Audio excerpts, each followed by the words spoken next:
শান্তিপুনি মুনি চোখ বন্ধ করে একটু চিন্তা করে দেখলেন যে আমি এমন একজন মাস্টার মশাই যেখানে শুধু ভক্ত আসেনি, ভক্ত ভগবান একসাথে আমার কাছে মিলন হয়েছে।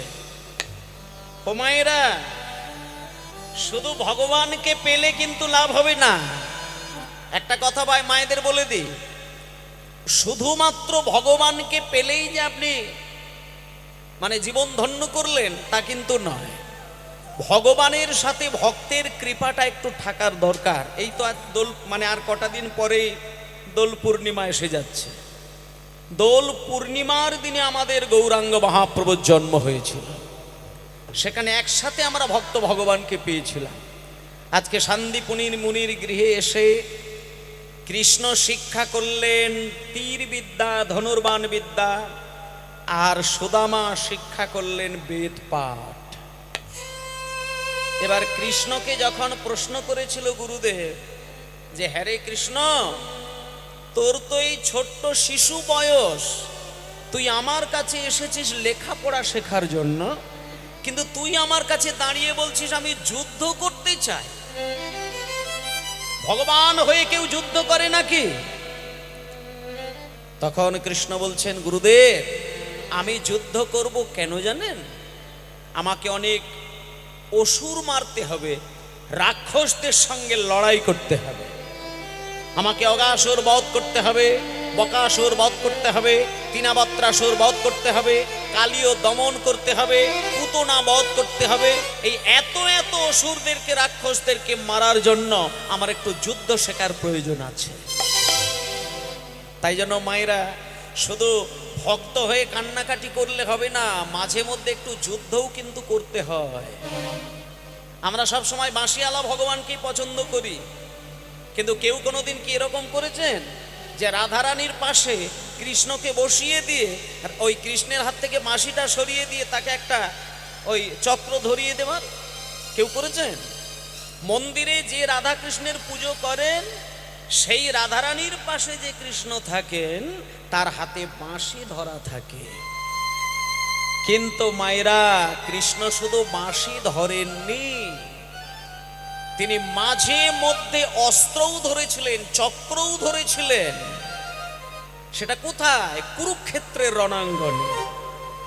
সেখানে বাঁশি টাশিও সব ছিল না, সব ট্যাঁকে গুজে রেখেছিলেন। কুরুক্ষেত্রের রণাঙ্গনে যখন কৃষ্ণ ভগবান হয়ে বসেছিলেন, বাঁশি ছিল ট্যাঁকে, হাতে চলে এসেছিল চক্র। এইবার আপনারা বলুন, আপনারা বাঁশিওয়ালা ভগবানকে দেখলে পরেই প্রণাম করেন, হা কৃষ্ণ বলে কাঁদেন, কিন্তু চক্রধারী কৃষ্ণকে কতজন পুজো করেন? আপনার মন্দিরে কোনোদিন চক্রধারী কৃষ্ণকে রেখে তুলসী পত্র দিয়েছেন? দেননি। কেন না? আপনি ভগবানের হাতে বাঁশি দেখতে ভালোবাসেন, শঙ্খ দেখতে ভালোবাসেন, পদ্মফুল দেখতে ভালোবাসেন, কিন্তু চক্র তীর ধনুক ধরা দেখতে কিন্তু ভালোবাসেননি। যেখানে অস্ত্র আছে সেখানে লোকের ভালোবাসা নেই, আর যেখানে অস্ত্র নেই সেখানে লোকের ভালোবাসা আছে। এই মনে করুন নারায়ণ, হাতে ছিল গদা। এই মনে করুন রামচন্দ্র, হাতে ছিল তীর ধনুক। এই মনে করুন কৃষ্ণ দ্বারকা মথুরায় গিয়ে চক্র ধরলেন, সেখানে মানুষ তাকে ভালোবাসে না, কিন্তু যখন বাঁশির সুরে মন মাতিয়ে দিয়েছে অমনি তাকে ভগবান ভগবান বলে পুজো করা শুরু করেছে। তাই মায়েরা বলুন তো, আজকেই যে ছোট্ট কৃষ্ণ তিনি যুদ্ধবিদ্যা শিখলেন, আর এদিকে সুদামা শিখলেন বেদ বিদ্যা। বেদ কি জিনিস শুনে নিন মা, এই সমস্ত জিনিসগুলো একটু জানার দরকার।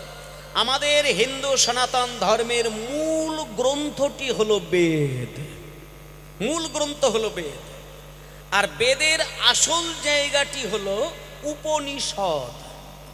উপনিষদের ব্যাখ্যা স্বরূপ শ্রীমদ্ ভাগবত, আর ভাগবতের সার তত্ত্বটি হলো আমার গৌর তত্ত্ব। তাই বেদ যিনি পাঠ করেন তাকে বলা হয় বিপ্র। তাই সুদামা বেদে পণ্ডিত ছিলেন বলে তার নাম ছিল সুদামা বিপ্র। তাই সেই সুদামা ছোট্ট বয়সে কি কি করে যে বেদের কঠিন শ্লোক মুখস্থ করেছিলেন সেটা শান্তিপুনি মুনিও কিন্তু খুঁজে পায় না। শুনে নিন মায়েরা, এই লীলাগুলো খুব ধৈর্য সহকারে মন ডুবিয়ে যদি শুনতে পারেন, আমি নিশ্চিত বলতে পারি শেষের দিকে গিয়ে আপনি জোর করতে হবে না, আপনার অজান্তেই দেখবেন আপনার চোখটা একটু ছলছল করে উঠেছে। আর এটা যদি হয় তাহলে আপনি ধন্য হয়ে গেলেন। শুনে নেন, আজকে সুদামা বেদ পাঠ করলো 1 বছর বয়সের মধ্যে, আর কৃষ্ণ যুদ্ধবিদ্যা শিখলেন 1 বছর বয়সের মধ্যে। এবার যখন বেদ পাঠ সমাপ্ত হয়ে গেল 1 বছর, সুদামার বয়স 6 বছর, কৃষ্ণের বয়স 6 বছর। এইটুকু বাচ্চা বয়সে যখন একে অপরের বিদ্যা শেষ করলেন, একদিনকে শান্তিপুনি মুনি দুজনকে কাছে বসিয়ে বললেন, এই সুদামা, হে কৃষ্ণ, তোমাদের একটা শুভ খবর আছে বাবা, তোমরা চিন্তা করো না, আমার কাছে যা যা বিদ্যা ছিল আমি তোমাদের দুইজনকে উজাড় করে দিয়ে দিয়েছি। কৃষ্ণ, তুমি বাড়ি চলে যাও, সুদামা তুমিও বাড়ি চলে যাও, আজকে তোমাদের বিদ্যালয় থেকে ছুটি। শুনুন শুনুন শুনুন, ছুটির কথা শুনলে পরে সবার আনন্দ হয়, কিন্তু আজকে যখন মাস্টার মশাই বললেন ছুটি, তাতে কিন্তু সুদামার আনন্দ হলো না। কেন আনন্দ হলো না জানেন মা? গুরুদেব যখন বলল যে যার গন্তব্যস্থলে চলে যাও, তোমাদেরকে আমি আজকে বিদায় দিয়ে দিলাম, এটা বলার সাথে সাথে কৃষ্ণের মনে আনন্দ এলো, কিন্তু সুদামার মন কেঁদে উঠলো। কেন না, সুদামা এটা জানে যে কৃষ্ণ যুদ্ধবিদ্যা শিখেছে, ও আর বৃন্দাবনে যাবে না, ও দ্বারকা মথুরায় চলে যাবে, আর আমাকে যেতে হবে আমার পিতামাতার কোলে, তাই বাড়িতে গিয়ে কৃষ্ণের সাথে আমার আর দেখা হবে না। তাই সুদামা শোনার সঙ্গে সঙ্গে, ওরে কানাই রে কানাই রে, হৃদয় গৌর হরিব, কানাই রে, রে কানাই রে, কানাই রে, সারাটি জনম ও চাঁদ বদন, আমি সারাটি জনম ও চাঁদ বদন, সারাটি জনম ও চাঁদ বদন, সারাটি জনম ও চাঁদ বদন, হৃদয়ে আকিয়ালব, হৃদয়ে আকিয়ালব, ওরে কানাই রে কানাই রে, ওরে কানাই রে, কানাই রে, নিতাই গৌর প্রমানন্দে, হরি বল হরি বল হরি বল।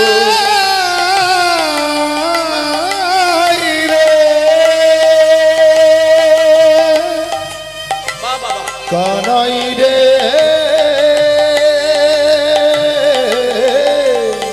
কানা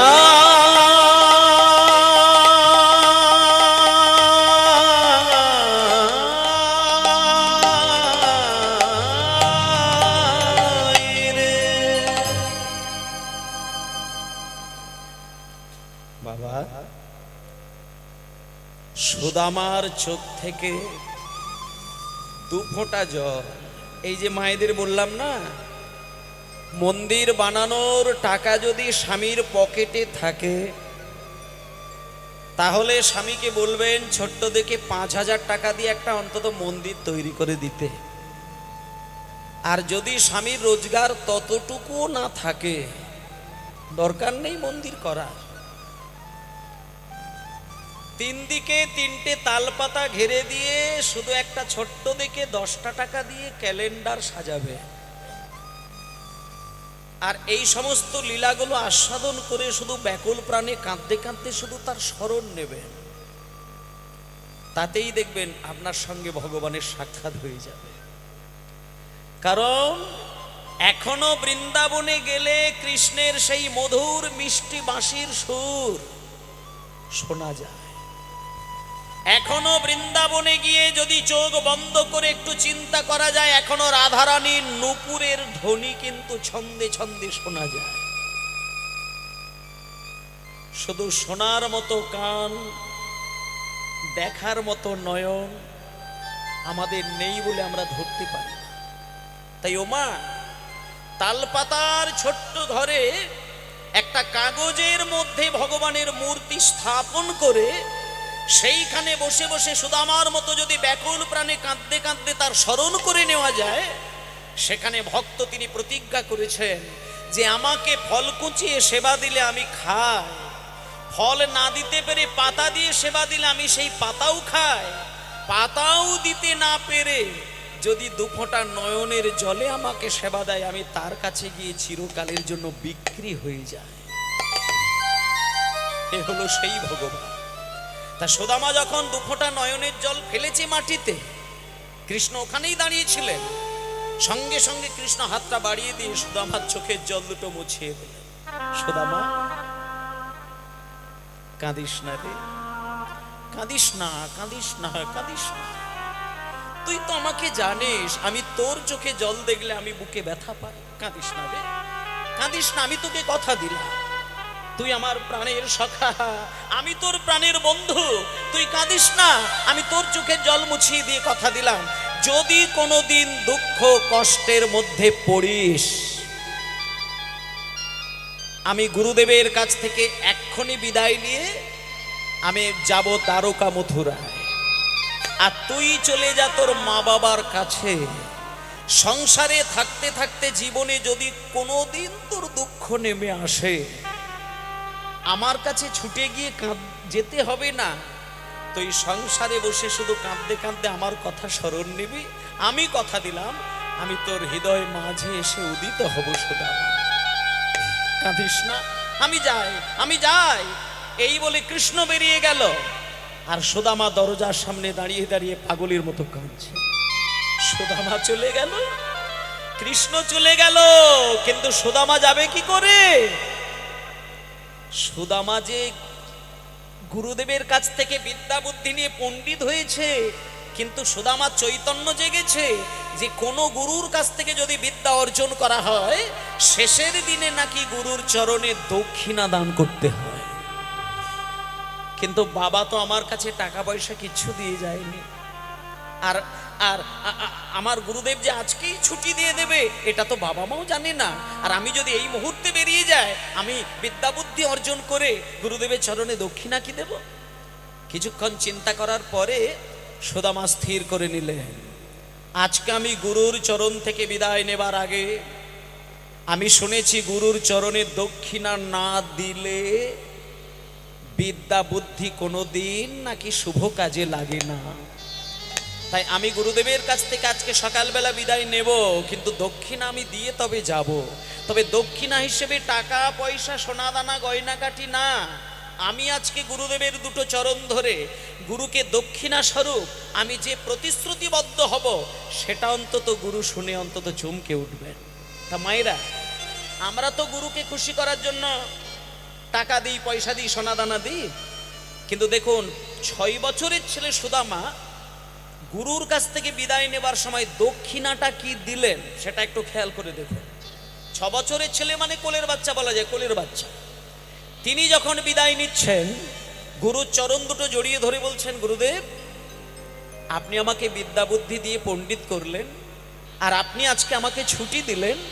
আপনার চরণ ধরে আমি দক্ষিণা হিসেবে যেটা প্রতিশ্রুতিবদ্ধ হলাম, আমি যতদিন বেঁচে থাকব, আমি আপনার চরণ যুগল ছুঁয়ে আমি কথা দিলাম, জীবনে কোনোদিন আমি মিথ্যে কথা বলবো না, অন্যায়ের সঙ্গে আপোষ করে চলবো না, তাতে আমার অন্ন জুটুক বা না জুটুক।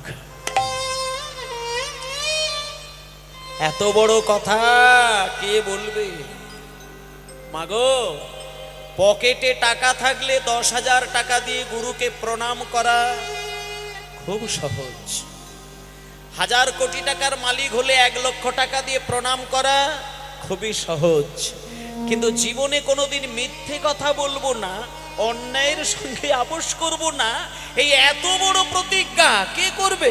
কোনোদিন কেউ করতে পারবে না। কিন্তু সুদামা প্রতিজ্ঞা করলে, এত বড় প্রতিজ্ঞা করে সুদামা যখন বাড়িতে আসলেন, সুদামার মা সুদামাকে বুকে জড়িয়ে ধরে চোখের জলে স্নান করিয়ে দিলেন। ও মায়েরা, ছেলে যদি মানুষ হয়ে মায়ের কোলে এসে ধরা দেয় না, যে কোনো ছেলের মা তাকে জড়িয়ে ধরে কিন্তু কাঁদে। কেন জানেন?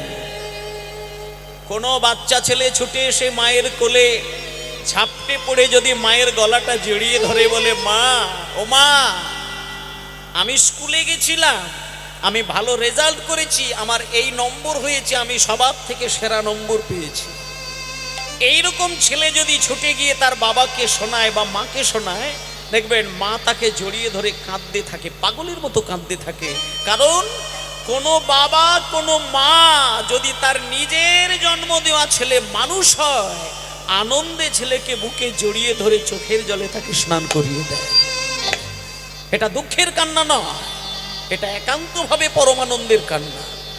সুদামা যখনই মায়ের কোলে ধরা দিয়েছে, সুদামার মা কাঁদছেন, সুদামার বাবাও তাকে জড়িয়ে ধরে কাঁদছে।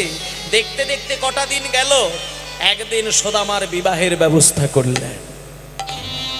কিন্তু মা, দুঃখটা কোথায় দেখুন, সুদামার বিবাহ যেদিন দিলেন, তার কটা মাস পরে সুদামার মা, সুদামার বাবা এক এক করে মৃত্যুবরণ করলেন। সুদামার বিবাহের কমাস পরে যে মা চলে যাবে, সেটা সুদামা বুঝতে পারে না। বৌমা এসেছে, তার কটা মাস পরে যে নিজের বাবা বিদায় নেবে, সেটা সুদামা বুঝতে পারে না। কিন্তু আরো দুঃখের বিষয়, মা চলে যাবার পরে, বাবা চলে যাবার পরে সুদামার জীবনে নেমে এলো চরম অভাব, দুঃখ। সুদামার বাবা যে বাড়িটা তৈরি করে দিয়ে গেছিল, সেই বাড়িটা বিক্রি করে দিল সুদামা। যত জমি জায়গা ছিল সুদামা বিক্রি করে দিলে। সুদামার জন্য দামি দামি সোনার গয়নাগাটি ছিল, সেইগুলো সুদামা বিক্রি করে দিল। শেষে নিঃস্ব হয়ে গিয়ে রাস্তার ধারে গিয়ে তাল পাতার কুড়ে ঘর তৈরি করে, খড়ের চাল তৈরি করে, বাঁশের জানালা দরজা করে সেইখানে তার নতুন স্ত্রীকে স্থান দিলেন।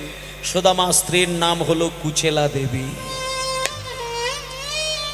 মাগো, কুচেলা দেবীকে বিবাহ করে তালপাতার ঘরের মধ্যে রেখেছেন। মাগো, ও মা, যারা পতিব্রতা নারী হয়, তারা তালপাতার কুঁড়ে ঘরকে তালপাতারও মনে করে না, তারা সেটা রাজপ্রাসাদ মনে করেন।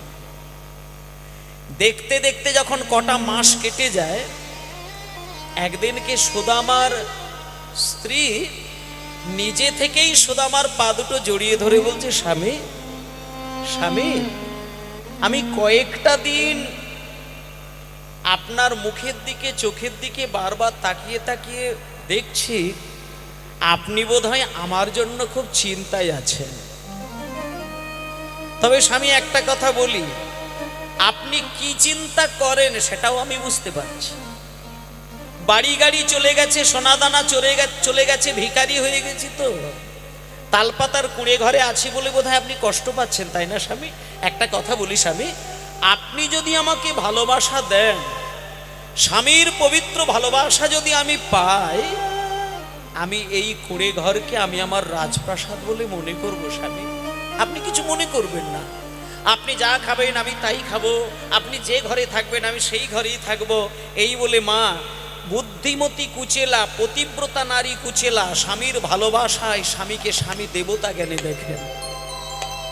একটা কথা বলি মা, যারা স্বামীকে নিজের থেকে অনেক বেশি ভালোবাসেন, তারা স্বামীকে ব্যথা দিয়ে কথা বললে, স্বামী যদি স্ত্রীর কথা শুনে কাঁদতে গিয়ে চোখ থেকে দুফোঁটা জল গড়ায়, ওই দুফোঁটা জল গড়ানোর সাথে সাথে স্ত্রীর চোখ দিয়ে 200 ফোঁটা জল গড়িয়ে যায়।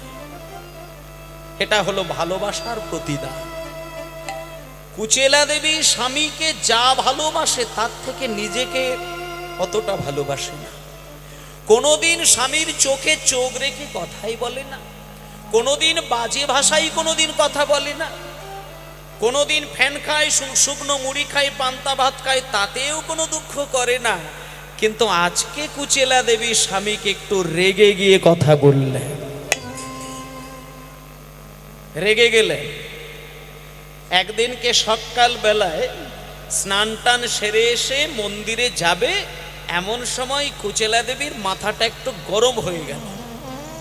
আসলে মা, অভাব থাকা ভালো, কিন্তু অভাব যখন অতিরিক্ত মাত্রায় ছুঁয়ে যায় না, তখন স্বভাবটাও কিছুটা নষ্ট হয়ে যায়। সাধারণত ভাবে কোনো স্ত্রী স্বামীকে দুম করে বাজে কথা বলতে চায় না, কিন্তু মুখ দিয়ে বেরিয়ে এসেছে অভাবের জ্বালায়। আজকে সকাল বেলায় কুচেলা দেবী একটু রেগে গিয়ে, স্বামীকে বলতে চায় না কিন্তু বলে ফেলেছেন। স্বামীর সামনে গিয়ে বলছে, স্বামী, আমি শুনেছি যে বাড়িতে কৃষ্ণের নাম চলে, যে বাড়িতে কৃষ্ণের সেবা চলে, সেই বাড়িতে নাকি অভাব হয় না। সেই বাড়িতে নাকি টাকা পয়সা, সোনা দানা, খাওয়া দাওয়া কোনো কিছু নাকি অভাব হয় না। স্বামী, শুনেছি কৃষ্ণ নাকি তোমার বন্ধু, আর সে নাকি রাজা। একটু কষ্ট করে যাও না বন্ধুর কাছে, তাহলে তোমাকে এত জ্বালা যন্ত্রণা সহ্য করতে হয় না। স্বামী,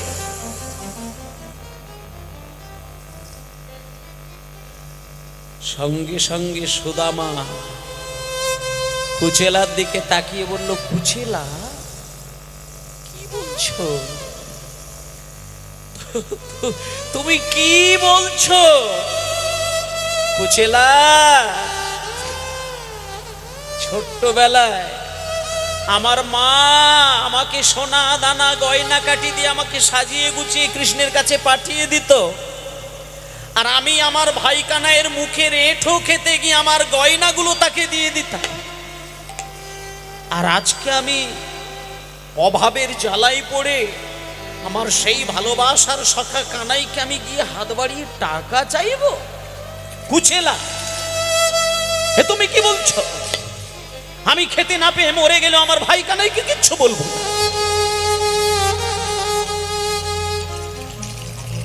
কিন্তু মায়েরা, ওই যে বললাম, হাজার হোক কুচেলা দেবী তো স্বামীকে ভালোবাসে। যেই দেখলো যে স্বামী কাঁদতে শুরু করেছে, সঙ্গে সঙ্গে কুচেলা দেবী চোখের জলটা মুছিয়ে নিয়ে আর কথাটাকে ঘুরিয়ে দিয়ে স্বামীর হাত দুটো ধরে বলছে, স্বামী, আপনি কিছু মনে করবেন না। আসলে না, আমি ওইভাবে বলতে চাই না।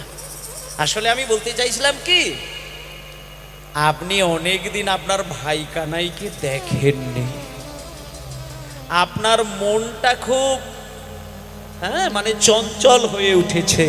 এই জন্য আমি বলতে চাইছিলাম, আপনি বরং ভাই কানাইকে শুধু দেখে চলে আসুন। না না না না না না না, আপনি অভাবের কথা বলতে হবে না।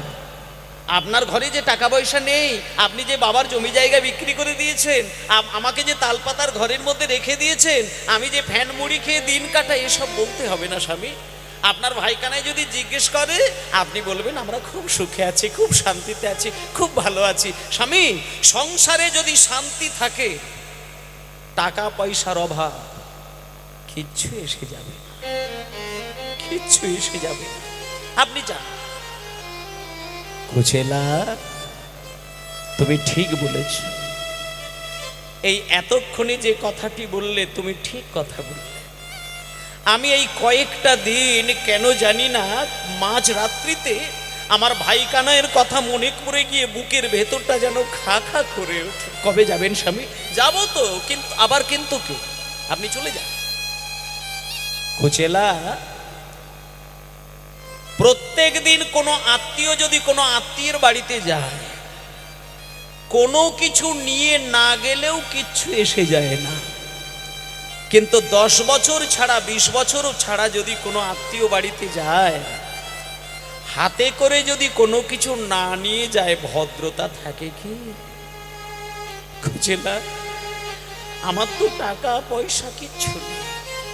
তাই কুচেলা, তুমি যদি কিছু এনে দিতে আমার ভাই কানাইয়ের জন্য, তাহলে অন্তত হাসি মুখে সেটা নিয়ে আমি ভাই কানাইয়ের কাছে গিয়ে দাঁড়াতাম। যদি কিছু এনে দিতে, আমায় পারো উপায়।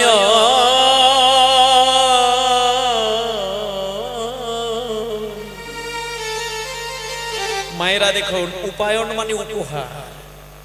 স্বামী স্ত্রী দুইজনেই যদি ভক্ত না হয়, সেখানে ভগবানের জন্য সেবা হবে কি করে? যে কুচেলা দেবী একটু আগে অভাবের যন্ত্রণা সহ্য করতে না পেরে স্বামীকে কটূক্তি করলেন, আজকে সেই কুচেলা দেবী দেখুন হঠাৎ পরিবর্তন হয়ে কি ঘটনা ঘটাচ্ছে। আজকে স্বামী বলছেন, মানে সুদামা বলছেন, যদি কিছু এনে দিতে পারো উপায়, যদি কিছু এনে দিতে পারো উপায়, তবে সে করিতে পারি দ্বারকায় গমন কুচেলা, তবে সে দিতে পারি দ্বারকায় গমন, আরে তবে সে করিতে পারি দ্বারকায় গমন কুচেলা, তবে সে করিতে পারি দ্বারকায় গমন। এই দাঁড়াও দাঁড়াও দাঁড়াও দাঁড়াও দাঁড়াও দাঁড়াও স্বামী, আমি আবার ভাই কানাইয়ের জন্য কি দেব? যা কিছু যা ইচ্ছা তোমার যেটা মনে হয় সেটাই দেবে। আর আমার ভাই কানাইয়ের মনটা কিরকম জানো? জানো গিন্নি, আমার ভাই কানাইয়ের মনটা এরকম, তাকে ভালোবেসে বিরাট কিছু দিতে লাগবে না। হরে কৃষ্ণ। এখন আমরা একটু দুঃখিত, আমরা মানে একটু বিঘ্ন ঘটানোর জন্য, তো আমরা শিল্পীকে বরণ করে নেব। শিল্পীকে বরণ করে নিচ্ছেন মালঞ্চ হরিনাম সেবা সমিতির সাধারণ সম্পাদক সঞ্জয় পাল ও অনুষ্ঠান কমিটির সম্পাদক মিঠুন দাস। উত্তরীয় ও মোমেন্টো দিয়ে শিল্পীকে সম্বর্ধনা জ্ঞাপন করবেন সঞ্জয় পাল ও মিঠুন দাস।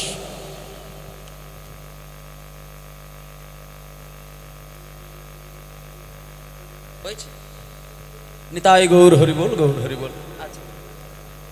তবে সে করিতে দ্বারকায় গমন কুচিলা, সে করিতে পারে দ্বারকায় গমন কুচিলা, তবে সে করিতে পারে দ্বারকায় গমন, আর তবে সে করিতে পারে দ্বারকায় গমন, তবে সে করিতে পারে দ্বারকায় গমন। এইবার সেই বুদ্ধিমতী কুচেলা সঙ্গে সঙ্গে স্বামীর কথা মতো দাঁড়ে দাঁড়ে গিয়ে চার দাঁড়ে ওই গ্রামের চার পাড়ায় চারজন বৈষ্ণব মায়ের হাত থেকে চার মুঠো ছিঁড়ে তুলে নিয়ে সুদামার হাতে দিলেন, এবং মা সেই চার মুঠো ছিঁড়ে নিয়ে সুদামা সুন্দর করে একটা পুটলি তৈরি করে কৃষ্ণের জন্য গেলেন। এবার কৃষ্ণের দ্বারে গিয়ে যখন দরজার সামনে দাঁড়িয়েছে, সঙ্গে সঙ্গে দারোয়ান সেই সুদামাকে নিয়ে কৃষ্ণের কাছে, এবং কৃষ্ণ দেখা মাত্র সুদামাকে দুটো বাহু বাড়িয়ে টেনে নিলেন, এবং সুদামাকে যে সিংহাসনে তিনি নিজে বসেন সেই সিংহাসনে সুদামাকে গিয়ে বসালেন। এবং সুদামাকে বসানোর পরে বলছে, এই সুদামা, সুদামা তুই যে আমার কাছে এতগুলো বছর পরে আসবি সেটা তো ভাবতে পারি না, আয় আয় আয় আমার সিংহাসনে বসবি চল। এই বলে সুদামাকে টেনে নিয়ে সোনার সিংহাসনে বসিয়ে দিয়ে, রুক্মিণী একটা সোনার থালা নিয়ে আসবে তো, আর সোনার কলসি করে জল নিয়ে আসবে। এইবারে কৃষ্ণচন্দ্র আমার সোনার থালাটি মাটিতে বিছিয়ে দিলেন। মায়েরা দেখো, ভগবান আর ভক্তের সঙ্গে সেবা কে কাকে করে দেখুন। সুদামাকে সিংহাসনে বসিয়েছেন, কৃষ্ণ মাটিতে বসেছেন সোনার পাত্রের মধ্যে, সুদামার পা রেখেছে, চরণ রেখেছে, আর সোনার কলসেই করে সুদামার চরণ ধুয়ে দিয়ে সেই চরণ ধৌত করা জল কৃষ্ণ স্বয়ং নিজে পান করলেন। এবং মায়েরা পান করলেন, শুধু তা নয়, সেই জল পান ওই রাজপ্রাসাদের হাজার হাজার মানুষ এবং কৃষ্ণের স্ত্রীগণ তারাও পান করলেন। এইবার কৃষ্ণ সুদামাকে জিজ্ঞেস করছে, সুদামা, হে সুদামা, বৃন্দাবন থেকে আমার জন্য কিছু আনিসনি? এ কথা যেই বলল, সুদামার মাথাটা নিচু হয়ে গেল। কারণ কৃষ্ণ রাজা, আর রাজার জন্য সামান্য 4 মুঠো চিড়ে, এটা তো মুখে বলার বিষয় নয়, তাই মাথা নিচু করে নিয়েছেন। কিন্তু কতক্ষণ লুকিয়ে থাকবে? কৃষ্ণ জোর করে সুদামাকে টেনে নিয়ে যখন আলিঙ্গন করে জড়িয়ে ধরতে গেল, সুদামা যে 4 মুঠো চিড়েটা পুটলি তৈরি করে বগল দাবায় লুকিয়ে রেখেছিল, সেই পুটলি প্রকাশ পেয়ে গেল। এবং জোর করে কৃষ্ণ টেনে নিয়ে পুটলি খুলে দেখছে সুন্দর করে জল দিয়ে নরম করে ভেজানো চিড়ে প্রসাদ। তখন কৃষ্ণ সুদামাকে বলছে, সুদামা, তুই আমার জন্য এত ভালোবাসিস, আমি অবাক হয়ে যাই। যেদিন গিরি গোবর্ধন পর্বত তুলে ধরেছিলাম, তুই আমার সামনে গিয়ে বাম হাতে কোড়ে আঙুলে গিরি গোবর্ধন তুলে ধরেছিলাম, তুই গরু টানানো লাঠি দিয়ে সেটা ঠেকা দিয়েছিলিস, ব্যাকুল প্রাণে কেঁদেছিলিস আমার কষ্ট দেখে। আর আজকে তুই, আমি রাজা হয়েছি, শুকনো চিড়ে খেতে গেলে যাতে গাল ছড়ে না যায়, মুখের ভেতরটা ছড়ে না যায়, তার জন্য তুই জল দিয়ে নরম করে ভিজিয়ে নিয়ে এসেছিস মুখের স্বাদ ফেরানোর জন্য। তখন সুদামা বলে, কানাই, আমি জল দিয়ে ভিজিয়ে আনি না, আমি শুধু আমার স্ত্রী 4 মুঠো চিড়ে ভিক্ষা করে আমার হাতে যেই দিল, আমি ওই 4 মুঠো চিড়ে নিয়ে শুধু যেই ভাবলাম যে আমি তোর কাছে নিয়ে যাব, সঙ্গে সঙ্গে মনে পড়ে গেল যে কৃষ্ণের মুখে যশোদা দেবী খাবার তুলে দিতে গিয়ে তার হাত কেঁপে যেত, যে কৃষ্ণের মুখে শ্রীদাম সুদাম ফল দিতে গিয়ে তাদের দেহ তুলে যেত, আর আজকে সেই কৃষ্ণের জন্য চিড়ে দেব, এ কথা ভাবতে ভাবতে চোখ থেকে জল এসে আমার এই চিড়ে ভিজে গেছে। তখন কৃষ্ণ বললেন, এই যে আজকে কীর্তনের শেষে কালকে প্রসাদ হবে, এই যে মাটির মালসাই চিড়ে গুড় বাতাসা, এটা কেন হলো? এই আজকের দিন থেকে এলো। যখন কৃষ্ণ বুঝলেন যে সুদামা চোখের জলে ভিজিয়ে নিয়ে এসেছেন, কৃষ্ণ ওই ক্ষণে 4 মুঠোর 1 মুঠো খেয়ে নিয়ে 3 মুঠো বুকের মধ্যে জড়িয়ে ধরে সুদামাকে বলল, সুদামা, দুঃখ করিস না, আমি কথা দিলাম, আজকের এই 4 মুঠো চিড়ে 1 মুঠো মুখে তুলে দিলাম, আর এই ছাদের তলায় দাঁড়িয়ে আমি প্রতিজ্ঞা করলাম, আগামী কলিযুগে যখন কলির মানুষ আমাকে প্রসাদ নিবেদন করবে, আমি কথা দিলাম, সেদিন কলির মানুষের কিচ্ছু করতে লাগবে না, পাড়ায় পাড়ায় গিয়ে ভিক্ষা করে চিড়ে গুড় বাতাসা সাজিয়ে, কোনো কিছু দিতে না পেরে মাটির মালসাই যদি প্রসাদ সাজিয়ে তাতে 2টো তুলসী পত্র দিয়ে কিছুই দিতে পারলাম না বলে কাঁদতে পারে, আমি কথা দিলাম হাত বাড়িয়ে সেই চিড়ে প্রসাদ আমি গ্রহণ করব। নিতাই গৌর প্রেমানন্দে হরিবোল হরিবোল। তাই ভক্তমণ্ডলী মায়েরা, আজকের দিন থেকে এই চিড়ে প্রসাদের চল শুরু হয়েছিল। সেই যে কথা দিয়েছিল কৃষ্ণ যে আমাকে কলির মানুষকে কিছু দিতে লাগবে না, আমি প্রতিজ্ঞা করলাম কলিযুগে যাওয়া মাত্র কলির মানুষ মাটির মালসাই চিড়ে গুড় বাতাসা সাজালে আমি হাত বাড়িয়ে প্রসাদ গ্রহণ করব। তাই মায়েরা, কলিযুগে যদি কোনো জমিদারের বাড়িতেও কীর্তন হয়, সে কিন্তু সোনার পাত্রে প্রভুকে ভোগ দিতে পারবে না, তাকে কুমোর বাড়ি থেকে মাটির মালসা নিয়ে সে প্রসাদ সাজাতে হবে। এইভাবে চিড়ে গুড় বাতাসা সাজিয়ে প্রসাদ হয়ে গেল। সেই প্রসাদ নারদ মুনি পর্যন্ত পেল, সেই প্রসাদ ভোলানাথ পর্যন্ত পেল, কিন্তু দুর্গা দেবী পেল না। তাই দুর্গা দেবী মনের দুঃখে বলে উঠেছিলেন সেই দাপরে যে আমি যেহেতু দাপর যুগে সুদামার প্রসাদ থেকে বঞ্চিত হলাম, তাই এই যুগে দাঁড়িয়ে কথা দিলাম, আগামী কলিযুগে পুরীর মন্দিরে যেদিনকে জগন্নাথের প্রসাদ হবে, প্রথম ভোগের হাঁড়ি আমাকে দিতে হবে, তারপরে জগবাসী পাবে। তাই পুরীর মন্দিরে যারা গিয়েছেন দেখবেন, পুরীর মন্দিরের প্রথম যে ভোগের হাঁড়ি সেটা কিন্তু যোগ মায়ার কাছেই যায়। জগন্নাথের যেটা ভোগের হাঁড়ি সেটা যোগ মায়ার কাছেই যায়। তারপরে সেই প্রসাদ, আপনারা তো জানেন পয়সা দিয়ে জগন্নাথের প্রসাদ বিক্রি পর্যন্ত হয় পুরীর মন্দিরে।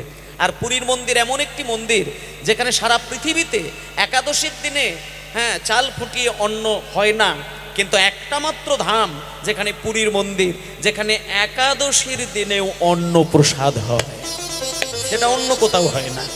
তা মায়েরা, এইভাবে জগন্নাথের প্রসাদ হয়। তাই আজকে সকল কিছু বোঝাপড়া হয়ে যাবার পরে এইবার সুদামা বলছে, কানাই আমায় বিদায় দে, আমি বাড়ি যাই। যখনই বলেছে বিদায় দে, তখন সুদামার চোখে জল নয়, কৃষ্ণের চোখে জল এসে গেল। কেন না, কৃষ্ণ চিন্তা করলেন যে সুদামার সংসারে কতটা দুঃখ আমি ছাড়া কেউ জানে না। মায়েরা, সংসারে কার কি হচ্ছে কেউ না জানুক, ভগবান কৃষ্ণ কিন্তু জানেন। ওমা, আপনি কতগুলো দিন কি খেয়েছেন, কতগুলো দিন না খেয়েছেন, সেটা কৃষ্ণকে লুকিয়ে কিছু করতে পারবেন না। আপনি যদি ঘুমিয়ে ঘুমিয়ে একটা স্বপ্নও দেখেন, ওই স্বপ্নটাও কিন্তু কৃষ্ণের ইচ্ছে ছাড়া হতে পারে না। পৃথিবীতে যদি একটা গাছের পাতাও নড়ে, সেটা কৃষ্ণের ইচ্ছে ছাড়া হয় না। তা মাগো, সুদামার সংসারে কতটা অভাব, সুদামার স্ত্রী অভাবে পড়ে কি কথাগুলো তার স্বামীকে বলেছিলেন, এটা কৃষ্ণের আলাদা করে জানার সময় দিতে হয় না। তিনি পরম ব্রহ্ম, তিনি সচ্চিদানন্দ, তিনি সবই জানেন। তাই জন্য সুদামা যখন নিজে মুখে বলল না, কৃষ্ণ তখন বলল, সুদামা তুমি বাড়ি যাও, বাড়িতে গিয়ে সব জানবে। এই বলে সুদামা যখন বিদায় নিয়ে বাড়ি আসছেন, দেখলেন আধারে যামি একা আমি,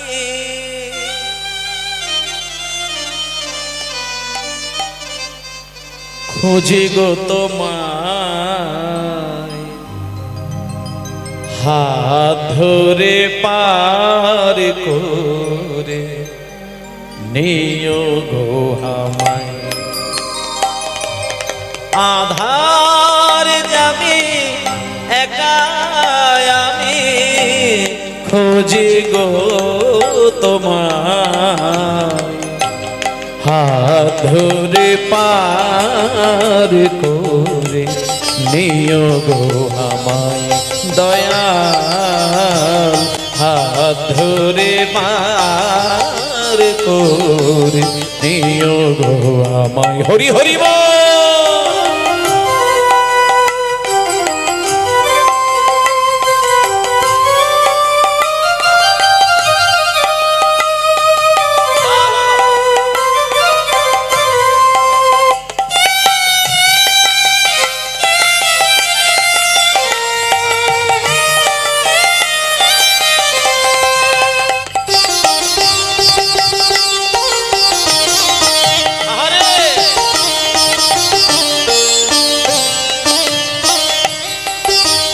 পিতা মাতা ভোগ নিভাতা, দুটি দিনের দেখা, শেষের দিনে স্বজন বিনে যেতে হবে একা।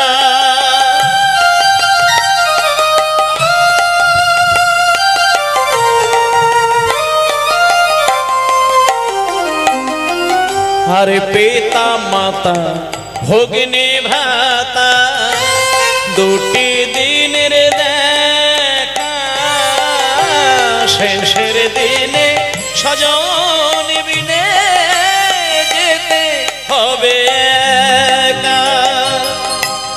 ও চরণে ভক্ত জনে, ও চরণে ভক্ত গনে, ঠাই জানে পায়, হাত ধরে পার করে নিও গো আমায়। দয়াময় হাত ধরে পার ধরে নিও গো আমায়।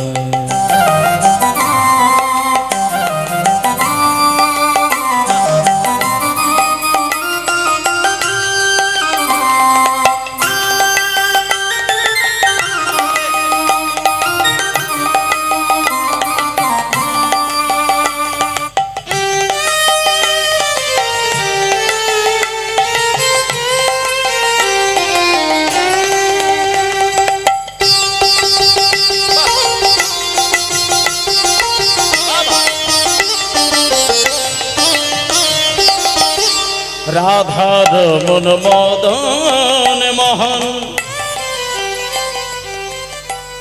ও গো গিরিধারী,